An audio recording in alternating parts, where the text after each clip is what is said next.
keeping it always moist. It's not the kind of environment that they evolved in. Not what they're going to be happy with.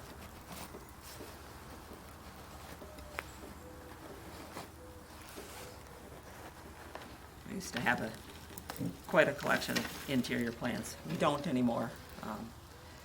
It's been, I think, 12 years since I put the last of them out for the summer, and then in the fall stood there and talked to them and said, sorry you guys, you're on your own now. Our house has gotten so full of our office stuff and the kids and everything else, and I think you're happier outside when you can be outside. So there we go. Much of what we've got here is potting mix that has very little root in it. Our roots are primarily going to be shallow and wide on a succulent. Think about a plant that has to live in a desert where it gets very little water, and when it does, it's got to grab it quick when it hits the ground before anything else gets a hold of it. This is aloe vera.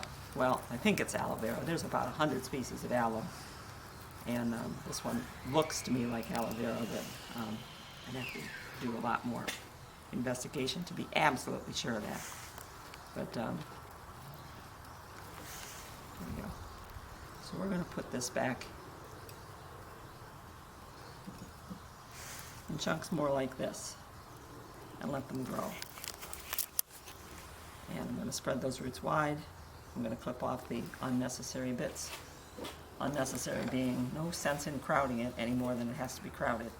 In the outdoors, all of these leaves that are browning out and dying back would collapse down around the trunk and actually protect the trunk from severe weather, big changes.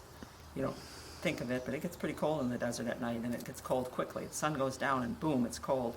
So having a little insulation around the base is worthwhile. But for a plant being kept inside the house, where most of our houses don't do that kind of temperature change, that's not necessary. So I'm going to cut them off because they're kind of unsightly.